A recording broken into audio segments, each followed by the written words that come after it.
Bonjour, aujourd'hui on se retrouve dans une petite session autour du thème RPA, donc pour comprendre le domaine du RPA et ses valeurs ajoutées. Et on finit la session avec une petite démo sur un cas pratique. Donc au programme aujourd'hui, on va découvrir qu'est-ce que c'est le RPA, quelles sont ses valeurs ajoutées, comment le RPA fonctionne concrètement, quels sont les différents types d'activités ou d'actions qu'on peut faire avec un bot RPA, les use cases les plus classiques, et dans le marché, quelles sont les solutions les plus connues. Comment ça se passe dans un projet d'implémentation de RPA, et enfin la démo. Alors, qu'est-ce que c'est le RPA? Le RPA, c'est un domaine de logiciel qui est capable de reproduire les actions d'un être humain de manière automatique. Donc le but, c'est d'avoir des mini-bots qui exécutent un certain nombre de tâches qui sont répétitives et automatisables surtout. Donc aujourd'hui, les entreprises, ils adoptent des solutions RPA principalement parce qu'ils ont un ancien système qui est hétérogène avec un empilement de logiciels qui ne sont pas forcément conçus pour fonctionner ensemble. C'est un premier besoin. Donc au lieu de se lancer dans des projets de développement pour faire en sorte que ça fonctionne entre eux, les outils, donc on peut mettre en place les outils du type RPA pour faciliter la tâche. Et enfin, deuxième raison, c'est parce que aujourd'hui, il existe quand même dans les grosses structures surtout un nombre important de salariés qui effectuent au quotidien des tâches qui leur prennent énormément de temps et qui ne sont pas forcément intéressantes. Avant de parler des valeurs du RPA, une petite illustration pour montrer en fait la différence entre une coordination automatisée et un travail humain. Donc l'illustration en bas pour montrer qu'il suffit d'une erreur humaine pour créer un désastre qu'on pourrait très bien éviter avec une automatisation avec des robots. Quels sont les apports du RPA? Du coup, le premier apport et le plus important, c'est d'augmenter la productivité, éviter que l'humain fasse une tâche répétitive et qu'il la fasse lentement, alors qu'on peut la faire automatiquement et rapidement. C'est aussi, en même temps, on va réduire les erreurs, étant donné que ça va être automatisé. Du coup, les robots font pas d'erreurs, à part s'ils ont mal été programmés, ce qui ne sera pas le cas. Du coup, on gagne en productivité et on perd les erreurs possibles humaines.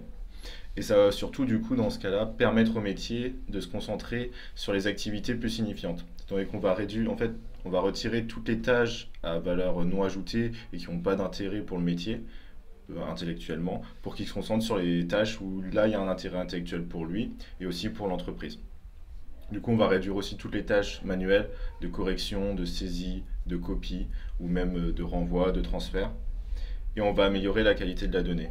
Étant donné que c'est un seul robot qui va créer la donnée, on va avoir qu'un seul template de données. Du coup, la donnée sera linéaire plutôt qu'avoir plusieurs humains qui peuvent faire chacun un peu différemment, et ce qui crée une donnée de moins bonne qualité.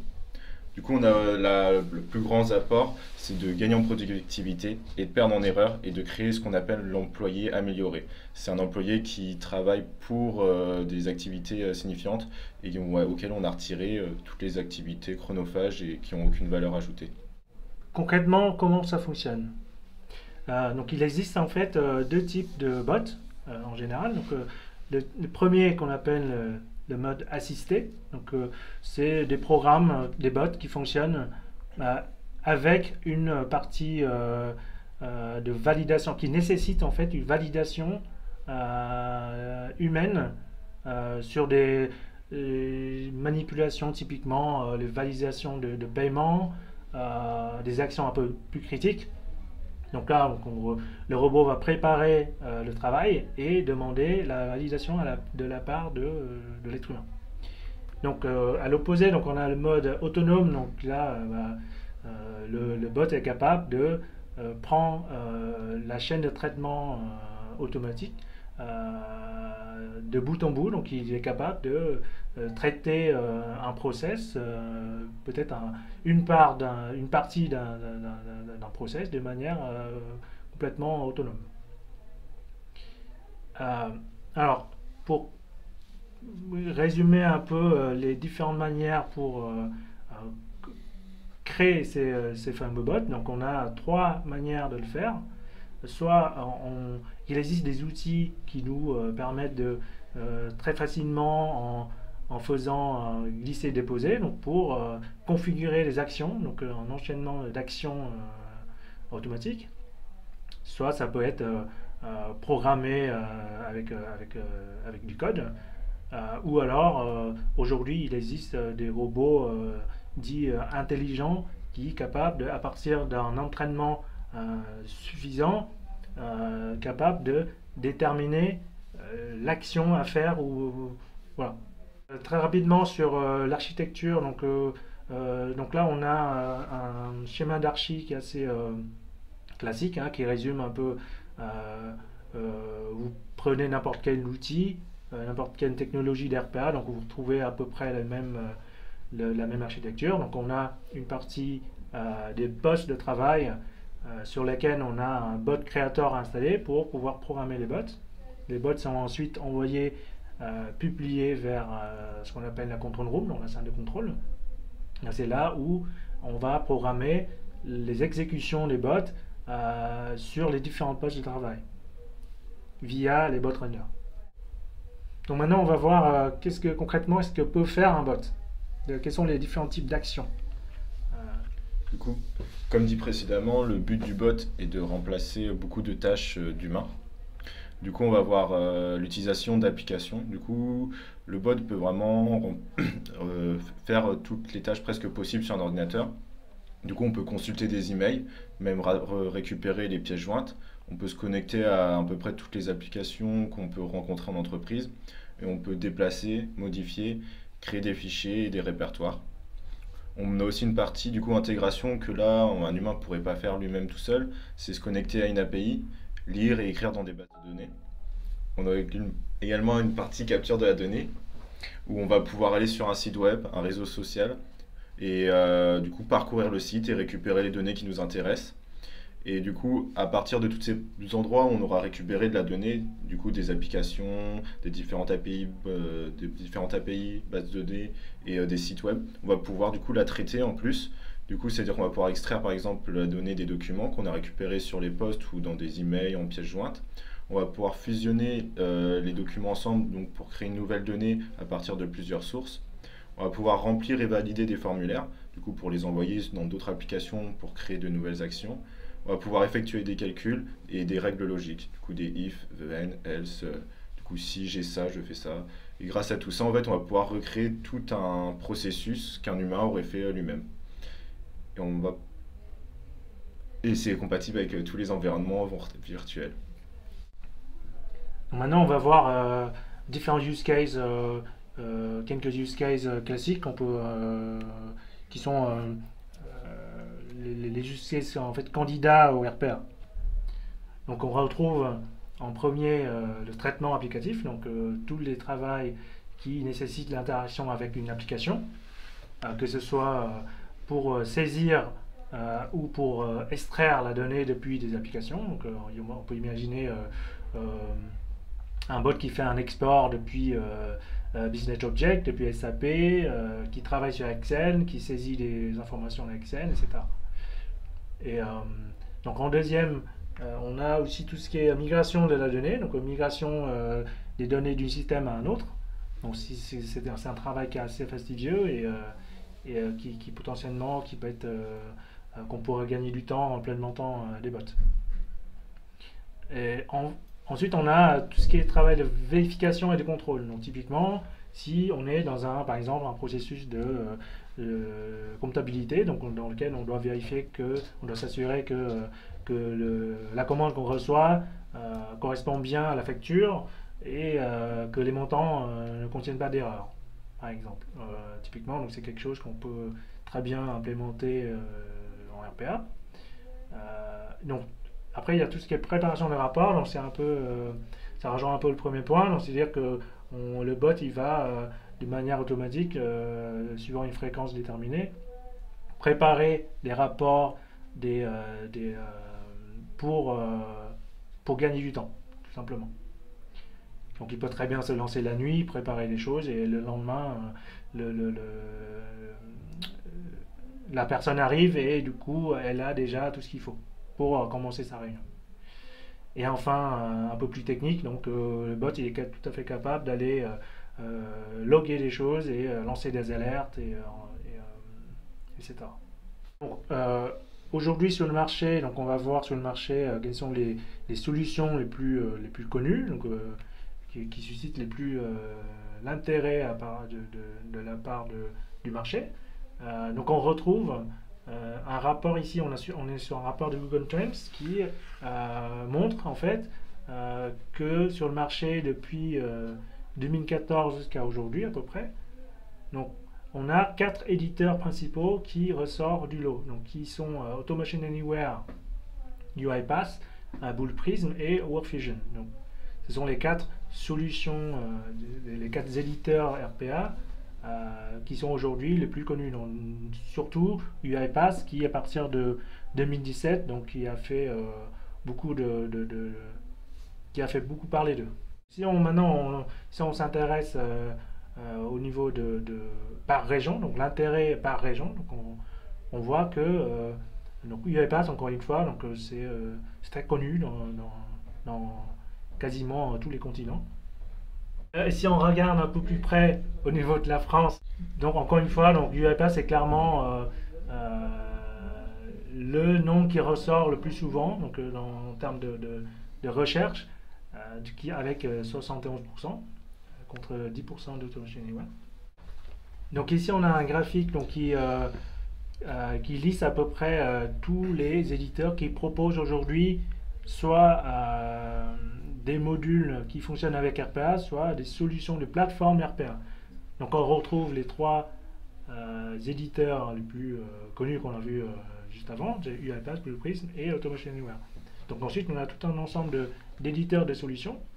Par contre il faut savoir que en fait tous ces éditeurs ne sont pas leurs activités ne sont pas complètement 100% orientées RPA. Donc c'est des éditeurs de logiciels qui proposent aujourd'hui du RPA dans leur gamme de produits.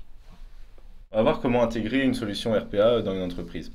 Le déploiement se fait en 1 ou 2 mois.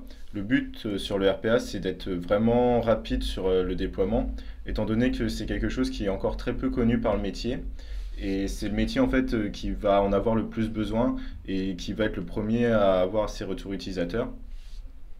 Et du coup, on a besoin du métier pour configurer le robot avec nous, pour le créer. Et aussi, si c'est trop long, le métier va s'impatienter, il va oublier et ça va plus être intéressant pour lui d'utiliser du RPA. Du coup, les 3 phases sont configurer, tester et déployer en production. La première phase configurer, on va du coup déjà sélectionner le processus candidat à l'automatisation. Le processus qu'on va devoir choisir, ça va être très important déjà parce que ça va être le premier processus qu'on va implémenter dans la société. Il faut qu'il y ait vraiment une bonne valeur ajoutée, sinon le métier ne va pas trouver ça intéressant et on va perdre de l'intérêt pour tous les autres processus qu'on aurait pu rendre automatiques.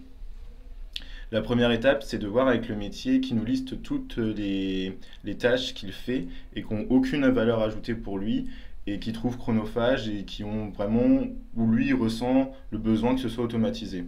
À partir de toutes ces tâches, le boulot des consultants, ça va être de prendre ces tâches et de trouver lesquelles ont un réel intérêt pour du RPA. Du coup, voici quelques points qui permettent de déterminer si la tâche a ou non un intérêt RPA.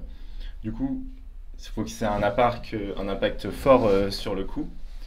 En fait, si on va automatiser une tâche qui prend que 10 minutes dans l'année, ça n'a aucun intérêt d'un point de vue coût de la mettre en RPA, étant donné que le coût va coûter plus cher en RPA de faire un robot plutôt qu'un employé le fasse. Il faut qu'il y ait un volume important. Ce volume important dit temps important, dit du coup coût fort.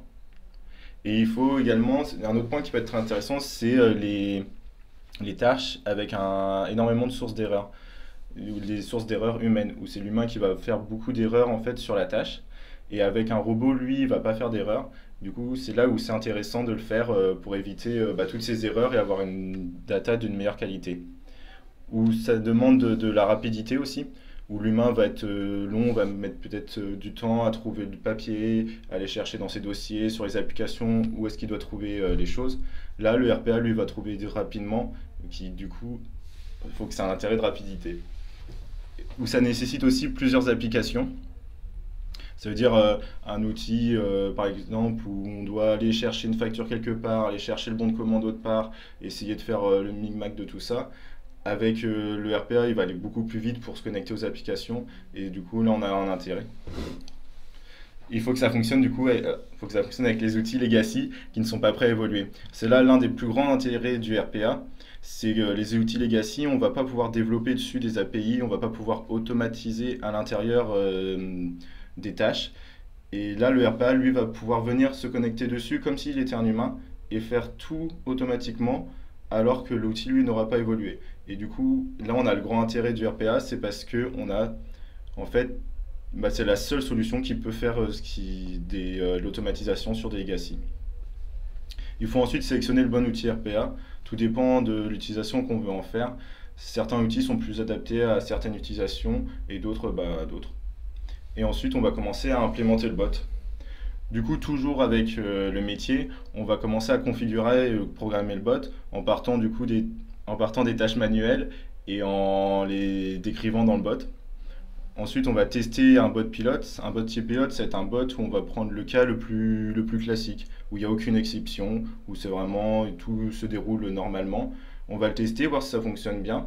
On va évaluer les gains et le résultat là-dessus. Et si les gains et les résultats sont bons, on va pouvoir aller en go live, du coup aller en production. Quelques étapes avant la production, c'est gérer les exceptions. Du coup, là, notre bot pilote, on va étendre à toutes les possibilités. On va gérer toutes les exceptions afin qu'il fonctionne dans tous les cas et qu'il n'y ait jamais de problème avec. On va monter une équipe avec les rôles et les responsabilités. Cette étape va aussi avec accompagner, former, communiquer avec le métier. On va monter en fait l'équipe avec le métier pour qu'il soit vraiment au cœur de la démarche et que ce soit lui qui gère son propre robot pour qu'il puisse aussi le configurer s'il y a des problèmes après ou des petits changements dans les applications en amont ou en aval. Comme ça, il n'y a plus besoin que des consultants viennent pour développer sur le bot. Et une fois que tout ça est fini, on va pouvoir déployer et mettre en production. Une fois qu'on est en production, on va pouvoir là vraiment évaluer les gains et les résultats. Et on va pouvoir surveiller aussi, voir si le métier est content de ce qui s'est passé. Et à partir de là, si le métier est vraiment satisfait, on va pouvoir commencer à lancer d'autres déploiements, lancer d'autres robots, tandis que c'est le métier qui va être demandeur ce coup-là d'avoir des robots. Du coup, le but, c'est de rester toujours tout le long de toute la phase avec le métier et même après rester avec lui pour continuer l'accompagnement. Et pour finir, on va vous faire une petite démo d'un bot avec Automation Anywhere sur la gestion des demandes de congés.